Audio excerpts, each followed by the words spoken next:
Welcome to Our Family Routes. Thanks for coming back. We're awkwardly sitting on the step right now to tell you about how we survived the winter and all the weird things that we did to make our winter experience just a little bit better.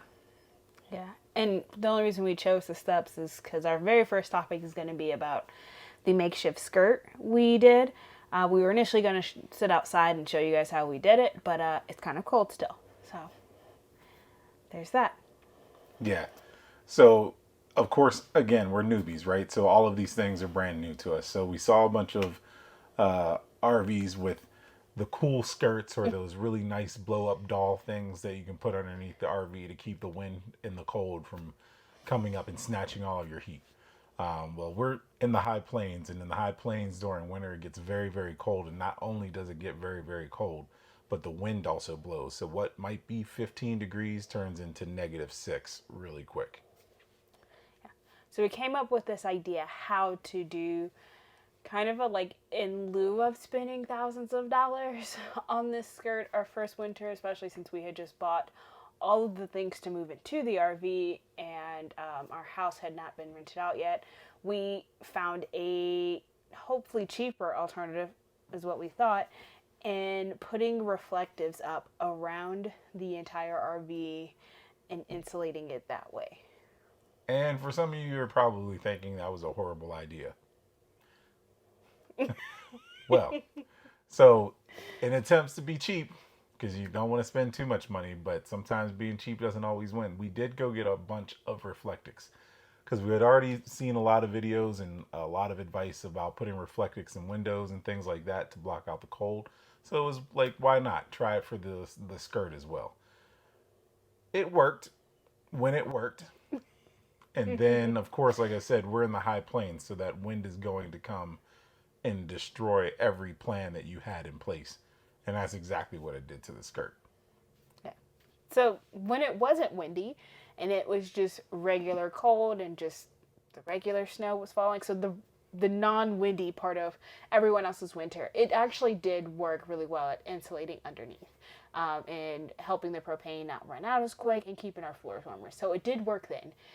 The moment it got windy, though, we forgot to put something down to prevent it from blowing. So it may have worked during the wind, but we'll never know because we did not put anything down to weigh it down, anything behind it to keep it from blowing up. So essentially, every time the wind blew, well, a heavier gust of wind blew, it went right underneath and made it cold again. Yeah. And it was blowing it right off the RV too. So we used the metallic tape that we've saw a lot of other RVers doing around here to put the skirt up, and it was ripping that tape right off the side of our RV. In fact, I think we have a little bit of like paint damage that we'll have to tidy up this summer. But again, it did work. It worked for a little bit, and I mean, it was effective at keeping the heat in when there wasn't any wind blowing.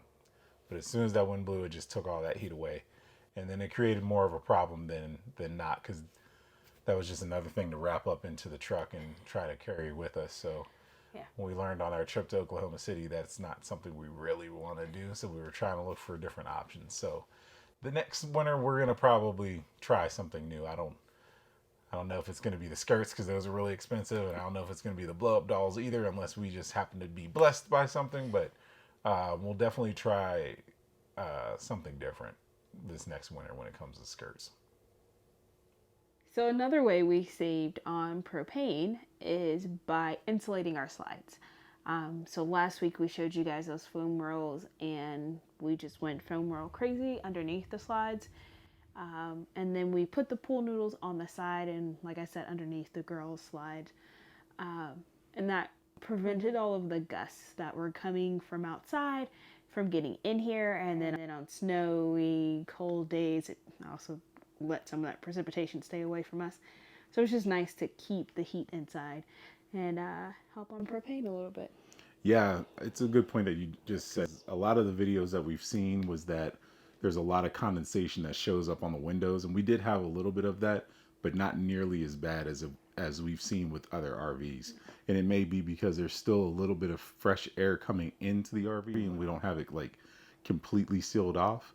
but the foam underneath the slides and the foam noodles, it deflects the cold perfectly. It deflects it enough to where like you're not bothered by the cold wind at all, but it's not like suffocating and like keeping you stuck in one space. You can fart and it'll be all right. So, another thing that is important to life, but especially RV life, is a water source. And in the winter, everything freezes. And that includes your hose, your water hose outside. So, one of the very first purchases we got within a week of us moving here, because it got down to the teens, if not single digits, was getting a heated water hose. Yeah. Yeah, you've got to protect your hose. You don't want your hose to be cold at all because when it like the normal hoses that aren't wrapped around with the heating coil, they're going to freeze immediately. Like they'll probably even freeze before it gets to freezing temperatures, right?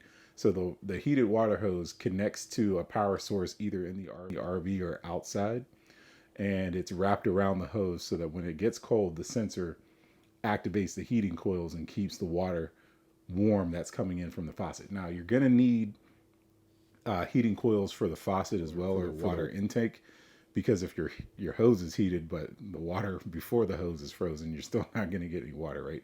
So you'll need to insulate that one with a heated coil and probably like a foam noodle to protect the metal from getting too cold when it does get that cold, so that you can continue having water. Because we actually did have a couple of situations where the water in the park actually froze. It was that cold. So we weren't getting water either way. But when there was running water, there were a bunch of RVers that didn't have the heating coils around the water intake, but they had the water, the heated hose. They still couldn't get any water because the coils weren't there around the water intake, so that part was frozen. We still had water, luckily, which was great because I think at some point in time when we were in Roswell, Yes. the whole park froze. And then when we got to the park that we were going to next, the water there was frozen. So we had to use our fresh water tank for about 4 days. And we were like boondocking in Garrison, if you would, right? Without water. And all because the faucets weren't heated or weren't wrapped with heated coils and protected correctly. And the heated hose was, although it was good to have, it just wasn't necessary because there wasn't water coming out at all anyway. But that just, long story short, if you're going to be in a cold place that is going to get below freezing, make sure you have some heated coils for your water intake, the faucet that's outside, and you have the heated water hose so that you can have like water into your RV. Yeah, and make sure you have water in your freshwater tank throughout the winter. If it's going to be freezing or it's even going to be close and there's that chance that the water will freeze, because the reason we were able to still shower and wash all the dishes and do the things is because we did have that water in the tank. We also do have a Berkey for fresh water, like drinking water, and we have water bottles that we ended up getting so that we can save on the water, because we didn't know when it was going to stop being frozen long enough. But actually on day 5, thankfully it did come back. So we were able to do long showers again. Yeah. Which brought us to our first boondocking night in the Walmart. So I don't know how we're actually supposed to say that. We'll have to meet some other families that have done it to know what a real term for boondocking at a Walmart. Walmarting? Sounds good. Boonmarting. I don't know. We'll come up with something. But we had our first night at Walmart. It was awesome. We were like ready for that experience because we had seen that on so many different channels before. But it was cold, and I don't think we read the owner's manual enough because we were trying to like frantically turn on the heat. And we were like, why isn't the power coming on? Why isn't the heat coming on? We should be able to do this. People boondock all the time, right? But luckily, Walmart hadn't closed yet. So we ran into Walmart and tried to find anything that would burn, basically, so we could get heat in here. Because, again, we have kids. So, I mean, me and her could just snuggle up under a blanket if it was just us and bear the cold. But we had to make sure the kids were warm. So we got every single like space heater, mini propane tank heater that you could possibly find to put in here and work it for that night. Yeah. And thankfully our girls, they have PJs that are footy pajamas. I mean, I do too. But we all put layers on. We have blankets for days. He was the hero of the night and ran back out in the cold into the Walmart because it was a fairly large parking lot too. Ran back It in was. there, got us two more. Because I don't think we didn't figure out how to fix that until the morning, and by that time it was warming up, so it was too late. Yeah. Uh, and I think even that night we even tried trying to turn on the propane oven because we got the stove and the oven working, just nothing else. So all that to say, read your owner's manual before you go boondocking the first time. And space heaters are still your friends, but try to get ones just in case you are in a situation where your electric doesn't work for Right. reasons that isn't you didn't read your owner's manual and know how to turn your power on. We have like regular space heaters that plug in, but now we have ones that you could put propane in and it works without needing to pull your electricity. Yeah. Yeah, because again, it gets really cold. So, I mean, we have everything in place that we need right now to keep ourselves warm, and we do know how to turn those things on. But for newbies starting out, if you're starting this journey, definitely read your manual so that you can figure out how to turn your heat on so that you're not as cold as we were. So, next time, we're going to talk about our trip from Baltimore all the way out to the west and all of the fun stuff that happened along the way, which led us into getting the RV in the first place. Yeah, we'll go over all of the little trips we took and how it felt like the universe was still giving us all the signs because we kept seeing RV parks and watching the RVs parked in all these places we were traveling to already. And then ending with one trip in particular that the entire family decided, yeah, we need to get an RV so we can actually do this life. Yeah. Life pre RV Yes. to life with RV. Yes. It's like BCE to like, AD, that weird little switch. We're going to talk about that whole thing. So come back next week and we'll catch you up on our story.